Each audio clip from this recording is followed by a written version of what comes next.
प्रेम से बोली गुरु भगवान की जय।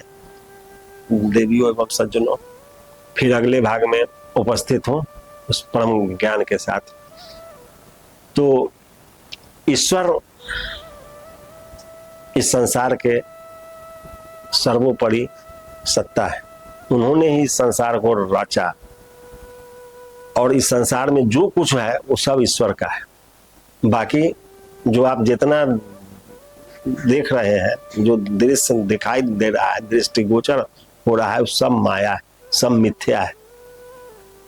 जैसे रस्सी में सर्प का भ्रम हो जाता है तो आदमी डरने लगता है, और सांप के देखने के बाद जैसा व्यवहार शरीर में होने लगता है, जिस जिस तरह का एक्टिविटी शरीर में होने लगता है, उस तरह से यदि रस्सी को अंधेरा में देख लेने के बाद उसी तरह से सारे एक्टिविटी कार्यकलाप आपके शरीर में चालू हो जाता है। लेकिन उसमें सर्प है नहीं, भ्रम बस। तो भ्रम बस ही जीव बंधा हुआ है और कोई कारण नहीं है बंधने का। तो जब ईश्वर के प्रति आपका श्रद्धा हो जाएगा तो आपका कल्याण होने में थोड़ा भी समय नहीं लगता है। एक आदमी थे तो बहुत बड़े अधिकारी थे वो, तो उनको भगवान के प्रति बचपन से ही मन लगा हुआ था। तो वो सोचे संसार में सब कुछ तो लोग लगभग जान ही जाता है, लेकिन मौत कैसे होता है, किसका मौत किस विधि से होता है, ये जानने की उनकी इच्छा बहुत हुई। तो नौकरी से इस्तीफा देकर और एक संत के शरण में चले गए।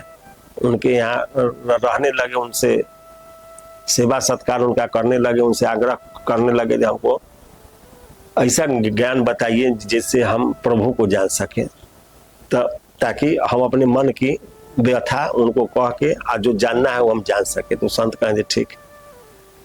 संत उनको गुरु मंत्र प्रदान कर दिए और कहे तुम इसका जप करो। जब डॉक्टर, कोई भी डॉक्टर जब आपको बीमारी पकड़ता है, आप जब जाते हैं तो आपको दवा देता है, और दवा जब देगा तो उसके जोड़े सेवन विधि बताता है, इस दवा को कैसे सेवन करना है, तभी उसका लाभ मिलेगा। यदि सेवन विधि के अनुसार आप नहीं करते हैं तो दवा खाते खाते मर जाइएगा, कोई लाभ नहीं होगा। तो गुरु जो होते हैं उस सेवन की विधि बताते हैं। उस सेवन से जो विधि करता है तो उसका जैसे डॉक्टर के बताए हुए रास्ता पर चलने पर रोग ठीक हो जाता है, उसी तरह से गुरु के बताए हुए मार्ग पर चलने से भवरोग समाप्त हो जाता है।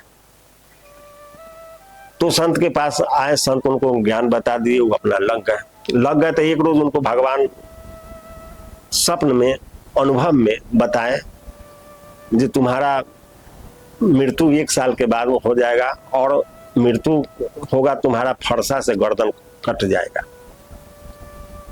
तो जब उनका अनुभव खुला, जब बात सुने, आंख खुली नींद में से, तो घबरा गए। लेकिन वो भगवान उनको बता रहे थे, इसलिए उनके अंतर आत्मा में, हृदय में पूरा श्रद्धा और विश्वास जगा हुआ था जो नहीं सत्य बात। तो वो अपना उस दिन से सोचे जो अब तो साल भर का समय है, अब समय है कहाँ। तो सोचे जो अब चलिए एक हथकंडा वो अपना है। उनके पास भी बहुत से लोग आते थे, पढ़े लिखे अच्छे लोग थे, ज्ञान ग्रहण कर लिए थे, तो अच्छा बात बताते थे, लोगों को ज्ञान की बात बताते थे, तो उनके पास भी लोग आने लगे थे। तो सोचे जब अब लोग आने लगेगा तो हमारे पास समय नहीं होगा, और 1 साल का समय है, तो भजन तो कम से कम संपूर्ण होना चाहिए, मन वचन कर्म सब उनके चरणों में सौंप दे, कहीं से लेस मात्र भी कमी नहीं रहे, क्योंकि समय का जानकारी हो चुका है। तो लगे भजन में लग गए। तो जितने भी लोग आते थे तो उनको अपने पास से दूर करने के लिए वो हथकंडा जो अपनाए थे, कोई आया तो कहा प्रभु इस बार खेती बहुत अच्छा होगा, तो कहे भगवान की कृपा से जो हुआ वो ठीक हुआ। कोई आया तो कहा प्रभु फसल तो बहुत अच्छा था, लेकिन इतना न पत्थर पड़ गया जो फसल पूरा क्षतिग्रस्त हो गया, तो कहे भगवान की कृपा से जो हुआ सो अच्छा होगा। फिर कोई आया कहता था जो प्रभु वो वाली गाय जो थी लाल वाली सो बियाई है, बाछी बच्चा है, आप बहुत अच्छा है, तो उसको भी वही कहें कि भगवान जो करते हैं ठीक करते हैं। फिर कोई आया जो भैंस भी आया, तो उसको भी वही बात। एक आदमी आया कहा जो प्रभु बच्चे बीमार है, तो कहा जे भगवान की कृपा से सब ठीक है। एक उनका अंतरंग भक्त था जो दिन रात आश्रम में रहता था, सेवा करता था, सब दिन उनके आश्रम में आना, सेवा करना निस्वार्थ और प्रेम भाव से। वो भी भक्त था, उसको एक संतान था। एक दिन उसके संतान का बहुत ज्यादा अस्वस्थ हो गया, तो गुरु महाराज से कहा जे प्रभु बच्चा का बहुत ज्यादा तबीयत खराब है। तो गुरु महाराज कहे जे भगवान की कृपा से ठीक है। तो फिर 2-4 दिन नहीं आया, 4 दिन नहीं आया तो गुरु महाराज उससे पूछे जे तुम 4 दिन आया नहीं, से कहाँ था?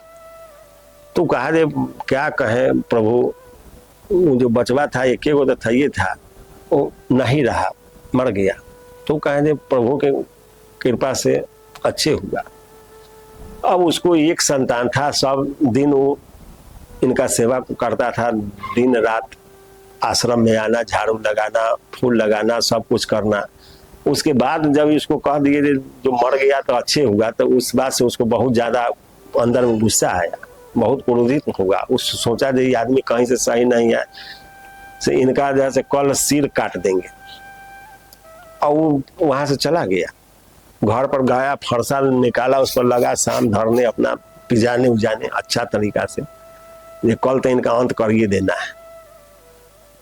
और सब जानता था, इसलिए कि दिन रात का भगत था, उसको सब पता था कि कई बजे उठते हैं, कई बजे शौच के लिए जाते हैं, कई बजे ध्यान करते हैं, उसको सब पता था।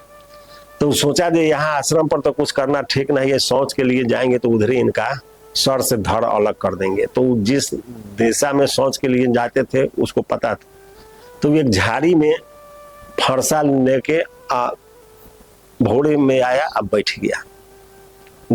उसके अंदर गुस्सा बहुत था, फरसा लेके बैठ गया। और उस दिन वो जो महात्मा बने गए थे, उनका साल उसी दिन जैसे लगने वाला था, इसलिए वो महात्मा जी उस दिन और ज्यादा ध्यानस्थ थे। वो अपना ध्यान में चले जा रहे थे, आज आंख बंद है, आधा खुला हुआ है, प्रभु का स्मरण करते हुए निर्बाध रूप से चले जा रहे थे। जाते जाते जब आगे गए तो एक खेत में एक खूंटी था निकला हुआ, और उस खूंटी में इनको समझ में नहीं आया था, अपना उस प्रभु का चिंतन करते हुए जा रहे थे। बस अचानक इनके पैर में वो खूंटी हल गया।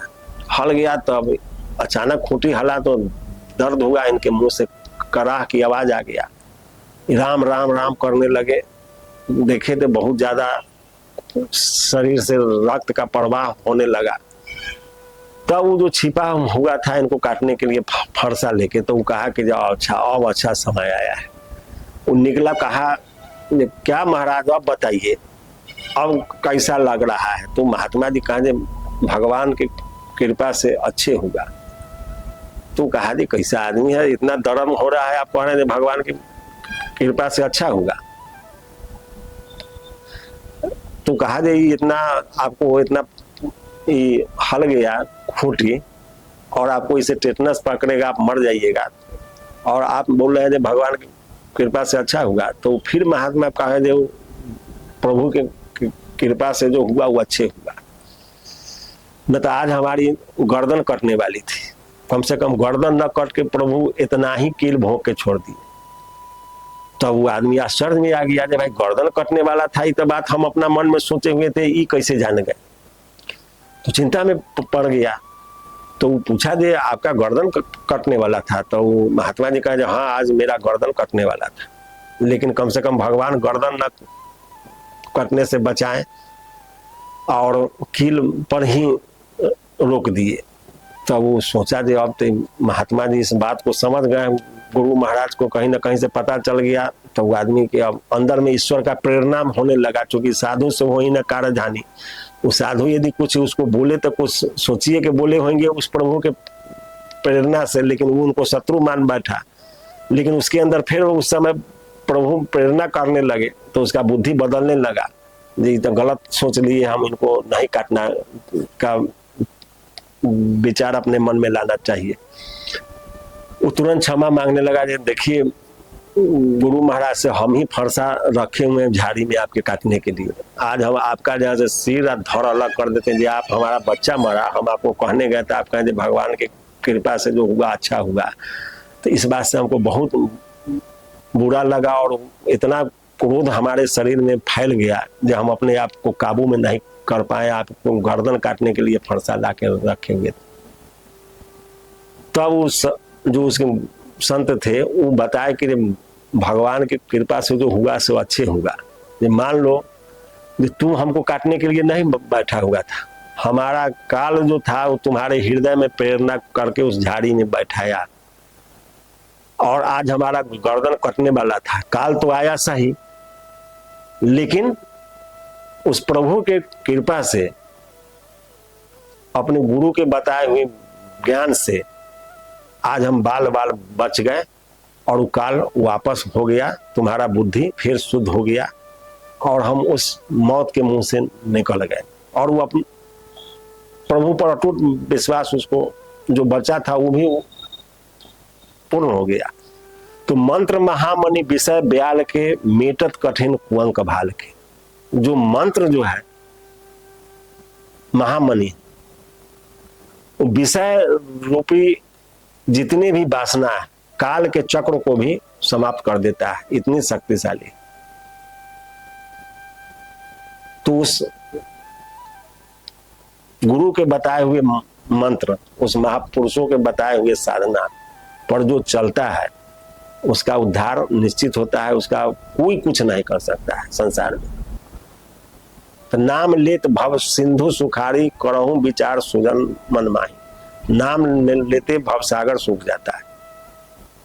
तो इसका विचार हर प्राणी को करना चाहिए और इस पर सोच विचार के आगे बढ़ना चाहिए और राम राम कहते चलिए, सारे दोष मिटता जाएगा। फिर अगले भाग में प्रेम से बोलिए गुरु भगवान की जय।